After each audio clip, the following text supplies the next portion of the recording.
BBN e-learning classes. I am Lalit Kumar, and today we are going to discuss a very key concept, that is dielectric strength and dielectric constant. Okay, basically ये दोनों ही concept बहुत ही important हैं और हम इन concept को discuss करने के अलावा आपको बताएंगे कि डायलेक्ट्रिक स्ट्रेंथ की वैल्यू डिफरेंट मीडियम्स के लिए क्या होती है। तो let's start today's lecture with the concept dielectric constant. तो स्टूडेंट्स के माइंड में बहुत टाइम एक कंफ्यूजन रहती है कि क्या डायलेक्ट्रिक कांस्टेंट ही रिलेटिव परमिटिविटी है। द आंसर इज यस, बिल्कुल दोनों ही सेम रेशियो होते हैं। तो सबसे पहले मैं आपको डायलेक्ट्रिक कांस्टेंट को स्टडी करने के लिए कहूंगा कि इसको हम in the terms of electric field हम डिस्कस करेंगे बेसिकली। तो जैसा आपने अब तक पढ़ा कि डायलेक्ट्रिक्स को जब भी आप इलेक्ट्रिक फील्ड के अंदर रखोगे तो वो पोलराइज्ड हो जाएगा, whether it is a non polar dielectrics और ए पोलर डायलेक्ट्रिक्स। तो उससे क्या इम्पैक्ट होता है, मैंने इससे पहले लेक्चर में आपको बताया था और इस लेक्चर में मैं आपको बताना चाहूंगा कि कंसेप्ट ही कहीं ना कहीं उसी से रिलेटेड है हमारा। Like this is the dielectrics, or when it is placed in electric field is having this direction, then the molecules inside the dielectrics gets aligned along the direction of electric field। जैसे यहाँ पे positive charge है, यहाँ पे negative,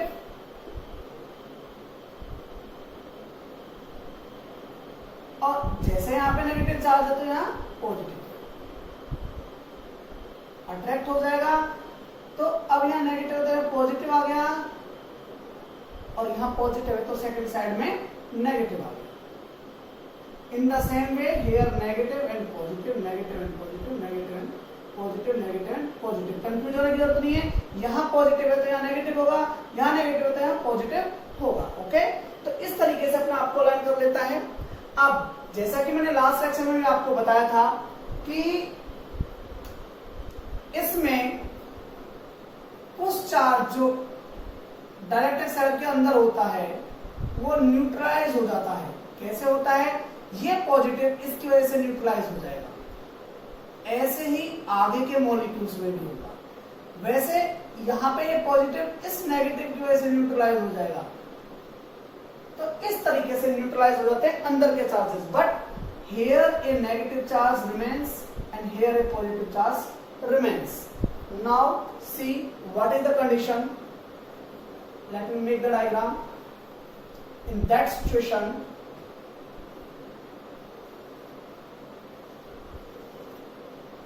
this is the slab and here was the negative charge, here was the positive charge। इस तरीके से हमें चार्ज मिला था। तो अब क्या होगा, this was our electric field outside. अब क्या होगा, अब इन डायलेक्ट्रिक स्लैब के अंदर जो चार्जेस हैं इनकी वजह से एक इलेक्ट्रिक फील्ड प्रोड्यूस होगा डायलेक्ट्रिक स्लैब के अंदर, और इलेक्ट्रिक फील्ड की जो हमारी डायरेक्शन होती है that is always positive to negative side. So it is EP why it is EP, electric field due to the polarisation की वजह से हमारा ये फील्ड प्रोड्यूस हुआ है और ये अपोजिट डायरेक्शन में है। देखिए जो हमारा डाइपोल मोमेंट है P, that is in the direction of electric field, negative to positive, but electric field जो डायलेक्ट्रिक्स के अंदर प्रोड्यूस हुआ है पोलराइजेशन की वजह से that is opposite, that is in opposite direction to the external electric field. तो अब इस डायलेक्ट्रिक स्लैब के अंदर कितना इलेक्ट्रिक फील्ड होगा, E minus EP। E is the external electric field and EP is the electric field inside the electric field produced due to the polarisation. Okay, तो basically हमारा effective electric field जो होगा इस dielectric slab के अंदर वो ये होगा। तो बेसिकली जो डायलेक्ट्रिक कांस्टेंट है that is the ratio of original electric field that was E naught outside the dielectrics. Basically उन्होंने इसको E नॉट ले लिया है, okay, to the reduced electric field। reduced electric field is this is the reduced electric field in the dielectric material। तो basically ये ratio क्या हो गया, K is equal to that is E naught divided by E minus EP. This is the relation, this is the dielectric constant. Basically dielectric constants हो गया हमारे लिए। तो अब इसको हम एक और तरीके से लिख सकते हैं E not divided by E, क्योंकि हम इफेक्टिव इलेक्ट्रिक फील्ड को हम लिख सकते हैं E simple. Okay, so this is the ratio. इसको फोर्स की टर्म्स में भी निकाल सकते हैं। कैसे? आप ऊपर मल्टीप्लाई करो Q से, आप नीचे भी मल्टीप्लाई करो Q से, then it will become F naught divided by F। तो इस तरीके से फोर्स की टर्म में भी निकल गया। ओके, अब बात आती है रिलेटिव परमिटिविटी वाली। तो परमिटिविटी अभी हमने यहाँ पे इंट्रोड्यूस नहीं किया। ओके, अब इसको परमिटिविटी के टर्म्स में भी करके देख लेते हैं। देखिए, इलेक्ट्रिक फील्ड हमें पता है, इलेक्ट्रिक फील्ड का जो फॉर्मूला था E is equal to Q upon 4 pi epsilon naught R square. So E is inversely proportional to the permittivity. इसका मीनिंग हो गया E is equal to E naught हमारा ऊपर है, इसका मतलब एप्सिलॉन नॉट हमारा नीचे आएगा, क्योंकि इनवर्सली प्रोपोर्शनल है, और E हमारा नीचे है, इसका मतलब एप्सिलॉन ऊपर आएगा। So K is equal to epsilon divided by epsilon naught, और इसी को कहते हैं रिलेटिव परमिटिविटी। तो डायलेक्ट्रिक कांस्टेंट ही रिलेटिव परमिटिविटी होता है। ओके, तो इस तरीके से कर सकते हैं। इसको हम एक और टर्म से भी लिख सकते हैं, that is the in terms of capacitance. Capacitance का फॉर्मूला आपको पता है, C is equal to epsilon naught A by D, this is C naught. Capacitance, when the capacitor is having air between its plates, then it will be called E epsilon naught, then it will be called C naught, and formula is epsilon naught A by D. It means capacitance is directly proportional to the permittivity. तो इसकी terms में अगर हम देखें, K is equal to C upon C naught. Capacitance when the dielectrics is present in the whole space between the capacitor plates divided by the capacitance of a capacitor when air is present in the whole space between the plates of the capacitor. इस तरीके से आपने K के expression देखे कितने सारे निकाले।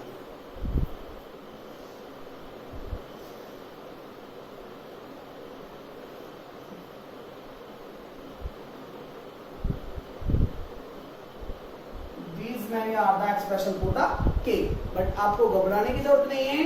आप इस वाले एक्सप्रेशन को लेके चलोगे तो भी बहुत सारे फॉर्मूले आप आराम से कर पाओगे, जैसा कि मैंने आपको प्रोपोर्शनलिटी से बहुत अच्छे से क्लियर किया कंसेप्ट, तो आप आराम से इसको कर पाओगे। Okay, now we are going to move our next topic, and that is dielectric strength. Now here is our next topic, that is dielectric strength. Dielectrics basically किस लिए यूज किए जा रहे थे? डायलेक्ट्रिक्स बेसिकली यूज किए जा रहे थे इंसुलेशन प्रोवाइड करते हुए भी, मींस इलेक्ट्रिक करंट को फ्लो नहीं करने के बाद उसमें से इलेक्ट्रिक इफेक्ट्स फ्लो हो पाए, electric field, electric force flow हो पाए। ओके, तो डायलेक्ट्रिक्स इसके लिए यूज किए जा रहे थे। तो बात आती है, जैसा कि टॉपिक है डायलेक्ट्रिक स्ट्रेंथ, बेसिकली हमें उसकी स्ट्रेंथ देखनी है, ताकत देखनी है उसकी। तो बेसिकली यहाँ पे बात होगी कि कितना ज्यादा इलेक्ट्रिक फील्ड वो अपने थ्रू फ्लो कर देते हैं बिफोर द ब्रेकडाउन। ब्रेकडाउन से पहले वो कितना इलेक्ट्रिक फील्ड वो फ्लो कर पाते हैं। तो बेसिकली ब्रेकडाउन कौन सी सिचुएशन होती है? इस कंडीशन में क्या होता है, देखिए, जब इलेक्ट्रिक फील्ड बहुत ज्यादा बढ़ता है तो जो आउटर इलेक्ट्रॉन्स होते हैं डायलेक्ट्रिक मटेरियल्स के मॉलिक्यूल्स के अंदर, जो एटम्स के अंदर आउटर इलेक्ट्रॉन्स होते हैं, वो डी अटैच्ड हो जाते हैं बहुत ज्यादा इलेक्ट्रिक फील्ड पर, और डी अटैच्ड होने के बाद वो फ्लो होना स्टार्ट हो जाते हैं, और जब हमारे इलेक्ट्रॉन फ्लो होंगे तो उसमें से करंट फ्लो होना स्टार्ट हो जाता है, और that behaves like a conductor. इसका मतलब है, and this is the breakdown condition. इसका मतलब है कि जब ये इलेक्ट्रिक करंट को कंडक्ट करना स्टार्ट कर दे, उससे जस्ट पहली वैल्यू इलेक्ट्रिक फील्ड की इस पर्टिकुलर मटेरियल के लिए, डायलेक्ट्रिक मटेरियल के लिए, उसकी डायलेक्ट्रिक स्ट्रेंथ कहलाती है। ओके, तो the definition is, it is the amount of maximum electric field in which a dielectric medium can withstand without breakdown of its insulation property. कि ये मैक्सिमम इलेक्ट्रिक फील्ड कि amount है जिसमें एक dielectric material break down हुए बिना withstand कर पाता है। ब्रेक डाउन किसका? इसकी इंसुलेशन प्रॉपर्टीज का। This is all about the dielectric strength. अब बात आती है कि इसकी ऐसा यूनिट क्या है। तो ऐसा यूनिट के लिए जैसा कि यहां पर बात हो रही है maximum amount of electric field, तो इलेक्ट्रिक फील्ड में ही इसकी ऐसा यूनिट होगी। और इलेक्ट्रिकल फील्ड क्या होता है? V by N, that is voltage per metre. तो voltage per metre is the SI unit. Okay, but जो प्रैक्टिकली हम इसकी यूनिट लेते हैं that is kilovolt per mm, millimetre. ये इसकी प्रैक्टिकल वैल्यू हम लेते हैं generally. Now study the value of dielectric strength. These are different dielectric materials. सबसे पहले वैक्यूम। वैक्यूम की वैल्यू जो होती है आइडियल होती है एंड इट इज 1। ओके, कैसे आई 1? के क्या था अभी मैंने आपको बताया, in the form of electric field भी मैं आपको बता सकता हूं E0 अपॉन में E। E is the electric field in the material, but यहां पर हमारी मटेरियल क्या है? वैक्यूम। तो ये भी क्या बन गया? E0 and this is 1। Okay, now air. Air is having just slightly above the value of 1, क्योंकि जो हमारा एयर होता है उसमें कहीं ना कहीं इलेक्ट्रिक फील्ड थोड़ा सा कम हो जाता है, तो इस वजह से इसकी वैल्यू थोड़ी सी 1 से अपर चली गई। कैसे चली गई? देखिए, K is equal to E0 upon E। अब जो ये वैल्यू हमारी आई है 1.0054, तो बेसिकली इसका मतलब क्या है कि जो हमारा डिनोमिनेटर है वो थोड़ा सा छोटा है किससे? E0 की वैल्यू से। इसका मीनिंग ये हुआ कि एयर में से जो इलेक्ट्रिक फील्ड फ्लो कर रहा है that is lesser than the E0। Vacuum के कंपैरिजन में थोड़ा सा लेस है। Next is paper. पेपर की वैल्यू 1 से much larger and that is 3.5। इसका मीनिंग हो गया K is equal to E0 upon E। इसका मतलब होगा अगर हमारा E0 1 है देन इट इज 0.287। तो बेसिकली हम यहाँ पे कह सकते हैं परसेंटेज में अगर कहें तो देखिए ये क्या होता रहा है कि E0 वैक्यूम में अगर इलेक्ट्रिक फील्ड 1 होता, 1 वोल्ट पर मीटर होता, तो वो पेपर में कितना होगा? 0.287। और अगर मैं इसको परसेंटेज में बताना चाहूँ तो 28.7% इलेक्ट्रिक फील्ड हमारा इसमें से फिल होगा। इससे बिल्कुल कंसेप्ट आपका क्लियर हो गया होगा कि हमारा डाइलेक्ट्रिक कांस्टेंट क्या हमें बताता है। जितना कम इलेक्ट्रिक फील्ड फ्लो होता है किसी डाइलेक्ट्रिक से उतनी ही डाइलेक्ट्रिक कांस्टेंट की वैल्यू ज्यादा होती है। Okay, next is mica. Mica basically क्या होती है? ये सिलिकेट्स की डिफरेंट लेयर्स से मिलकर बनी हुई होती है और एक बहुत ही अच्छे इंसुलेटर के तौर पर इसको हम यूज करते हैं, डाइलेक्ट्रिक्स के तौर पर इसको हम यूज करते हैं। The value is 5.4। यहाँ पर और कहीं ना कहीं कम इलेक्ट्रिक फील्ड इसके थ्रू फ्लो होता है। The next thing is alumina, that is a much higher insulator, and the value for K is 8 to 9.5 because it is made up of mixing of different materials, so its value also varies. Okay, now the topic is dielectric strength. तो देखिए dielectric strength और इस dielectric constant का बहुत ज्यादा कोई relation नहीं है। बेसिकली प्रैक्टिकल वैल्यूज होती हैं, उनको इलेक्ट्रिक फील्ड में रखा जाता है, इलेक्ट्रिक फील्ड धीरे धीरे करके बढ़ाया जाता है, वैल्यूज इलेक्ट्रिक फील्ड की दूसरे एंड पर कैलकुलेट की जाती हैं और जब तक ब्रेक डाउन नहीं होता तब तक की मैक्सिमम वैल्यू हम फाइंड आउट कर लेते हैं, that is the value of dielectric strength. तो बेसिकली वैक्यूम कभी भी ब्रेक डाउन नहीं होता and the value is infinite. Okay, air is gets break down at the value of 0.8 kilowatt पर mm पर मिलीमीटर। ओके, इस वैल्यू पर break down हो जाता है, इसके बाद की वैल्यू पे ब्रेक डाउन हो जाता है। This is the value for paper, it is 14, for mica it is 160, for alumina it is not defined.